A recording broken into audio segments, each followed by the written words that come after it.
Hello and welcome back to another episode of All Dad Jazz. This is episode 10. My 10th episode is season 1, and I'm actually pretty excited to be here with you all and kind of have an interesting conversation about my topic. So, for the 10th episode, I decided that I actually wanted to talk about my vasectomy procedure, since this is a show about, being a dad and being a responsible dad at that.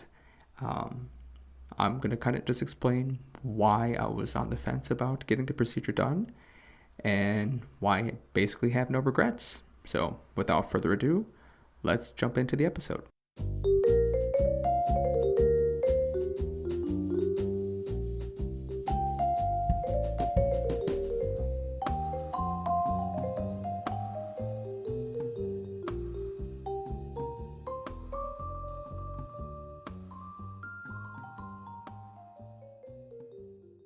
All right, so at the time of this recording, I'm about, let me think, 2 weeks away from celebrating 1 year since I got the snip. And I gotta say, like, I was really, really nervous about it. I'm sure any man who's either had it done or is considering about getting it done, it's a little nerve-wracking. But I know that it's something that I just wanted to get done eventually later in life. I just figured, why the hell not? I'm in Korea. It's probably not going to cost a lot of money. If I did it back in the States, one of two things would happen. Either one, we'd have another kid, obviously. And two, I'd be probably facing a big medical bill that I just didn't want to pay for. So that's one of my many reasons. At the beginning of every marriage, I always think it's important for a husband and wife to discuss, whether or not kids are going to be on the table, whether it's like a discussion that is eventually going to happen and take place. And if so, how many kids are each person wanting? I know in the very beginning, when we first got married, I actually wanted 4 kids. I wanted like a big family. So I remember telling myself, like, no matter what happens, I'll always have my 4 kids, 3 at least. 3 would be the minimum. 5 years later, 2 kids. I'm kind of glad that I kind of asked myself, what was I thinking wanting to have 4 kids? I mean, if you do have a big family with many kids, I mean, good for you. Actually, kudos to you. It definitely is a lot of work. I know every time we're in public and we see, parents with, 3, 4 kids, we think, wow, like they're doing it. That's a lot of work. Just 2 kids already. We're already pulling our hairs out of our heads sometimes. But definitely the reason why I got it, reason number one was the family planning. 2 kids was the new minimum. Although I did want a third one, I just know after the last pregnancy, I'm pretty sure Soyoung was going to be tired having to give birth yet a third time. Because again, for men, it's easy for us to just plant a seed and kind of just sit back while they bring it to term. But for her, I know it was a lot of work. And I just didn't want her to be the one to have her tubes tied or have to be put on any other type of birth control. I just figured it was my turn to kind of step it up. I figured if anybody was going to get the procedure done, it was going to be me because I knew, at least based from reading articles online and certain threads, that it's pretty harmless. It was very quick. I was actually very surprised how quick it was. So let's just kind of jump into the procedure itself. The procedure took me no more than 10 minutes. And what made me afraid in the very beginning was that when we had our consultation, I had Soyoung with me there translating. And as the man was basically holding this sex toy, this dildo in front of my face, telling me where they were going to put the incisions, where they were going to cut, where they were going to, pull each artery out to laser the crap out of it. I remember just getting this feeling of just fear just coming over me, like, oh my God, am I really going to go through with this? Like, I have no choice. Like, I'm already here. I need to get it done. And the worst part about it all was the fact that, I was hoping just to kind of be knocked out through the whole thing. But they said it's not actually necessary. You are going to be awake for it. So then I thought, oh boy. So not only am I going to be awake, I gotta hear it all. I gotta feel it all.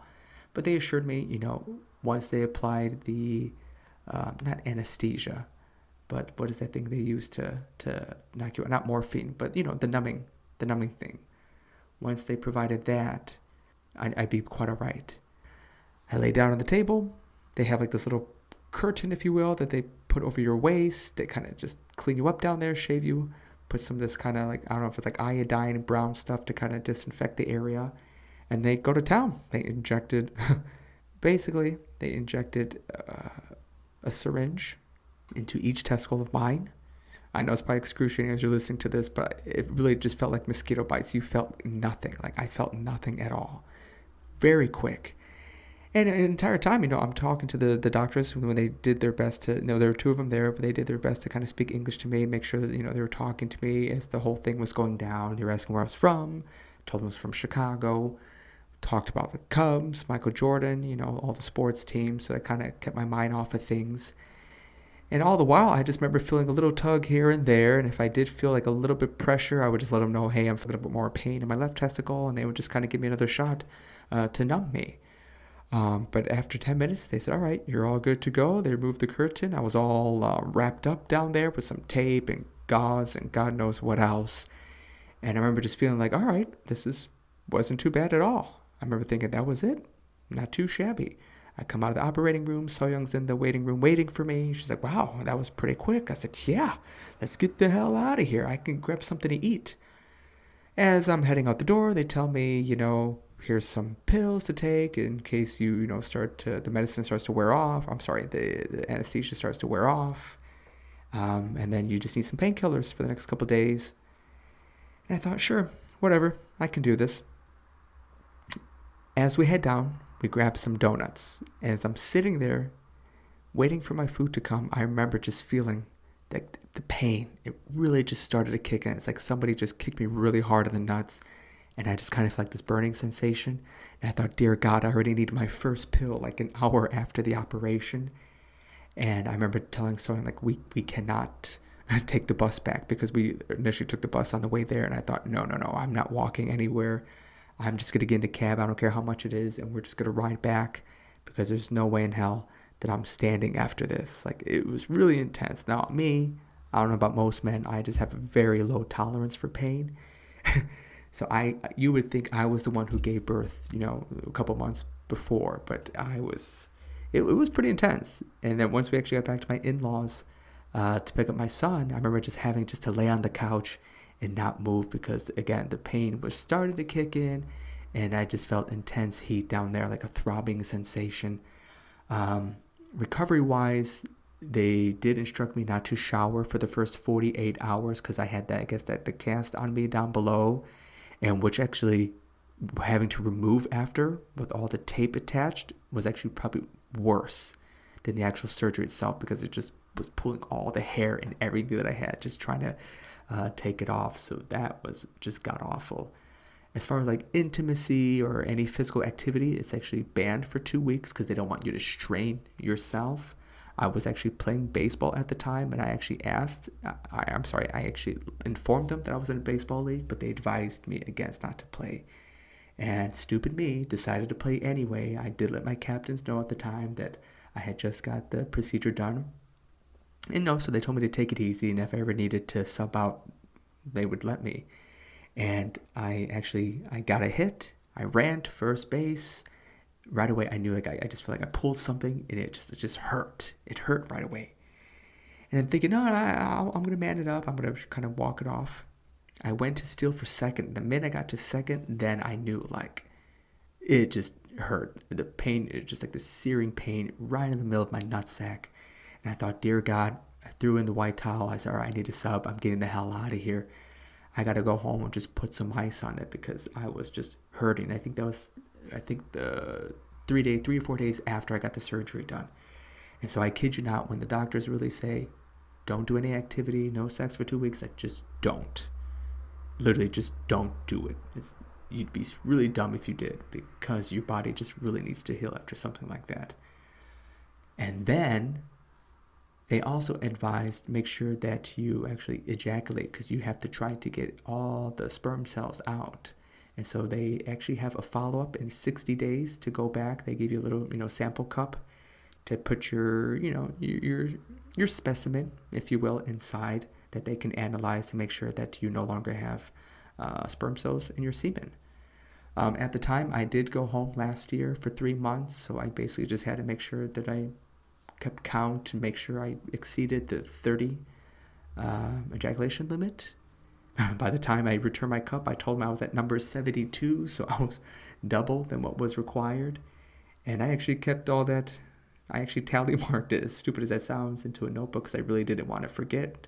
Because I figured, if I'm going to pay all this money, go through this surgery, I want to make damn sure that I have no sperm cells left in me. But the clinic that I actually went to was not too far from my place. So if anybody listening to this is in Korea, I'm sure there are many clinics nearby. If you're in Goyang here in Ilsan, the place I went to is near Baeksok Station. It's called Cool Man Clinic. Again, they do their best to speak English. They're pretty foreign friendly. I didn't have any struggles. Even when I went back with my specimen months later, there were no language barriers at all. In short, that's basically all I could say. And the price was only 250,000 won, which is probably the equivalent of maybe under $200 when all was said and done. So, yeah, very, very easy procedure. And I remember just thinking, like, after everything, like, if I had any afterthought about it, there's just no regrets. I mean, did I really want to have, another child? I would have. I was really kind of pushing for 3. So Young was kind of like, no, we just can't do it. We can't afford it. There's no way we're going to have 3 kids. And I remember thinking, come on, we're still young. We could just have one more. And I remember just asking her, like, are you sure? Are you positive you don't want to have another child? Because once I get this done, I'm not going to reverse it. I mean, I know it's possible to reverse, but I would not do it again. Like, after they cauterized me down there's no way in hell I'm getting this done. But we do joke about it because I think when I was signing the form, the non-disclosure agreement, it did say that the success rate was like 99.1% success rate. So Young can always joke like, oh, if we want to have a kid, we have a 0.09% chance. So if we do get pregnant, we'll just name the kid Miracle or something like that. But, she has a great sense of humor. But I feel, it really was a good choice for me. I really don't regret it at all. I'm really content having 2 kids. I know further down the road, it would have been nice to have 3. I know in previous episodes I talked about, especially in Korea, the more kids you have, the more government assistance you will receive. But really, it's not about the money. It's really about making the best of what you have, of what you were given. Obviously, we were given 2 wonderful kids, and I wouldn't want anything to change that or get in the way of that. But if you are, a dad out there who's actually considering getting it, or maybe your wife is just kind of forcing you to get it done, feel free to contact me. Ask me any questions that you may have. Again, I have all my social sites out there. You can message me on Facebook. You can follow me on my Instagram. Send me a DM. I'm here to chat with you about anything, any concern, anything dad related or traveling related. That's what I'm here for, just to kind of reach out to anyone who's interested in connecting. But I'll go ahead and end the episode here. I feel like I've shared more than enough details, and hopefully nobody's kind of too scarred or turned away from getting the procedure done. That wasn't my intention at all. I'm strictly just educational. Thank you so much for listening to today's episode. Be sure to head over to my Linktree where you can access all my socials, which include my Facebook, YouTube, as well as my Instagram account. I'll catch you next week on a brand new episode of All That Jazz. Have a good night.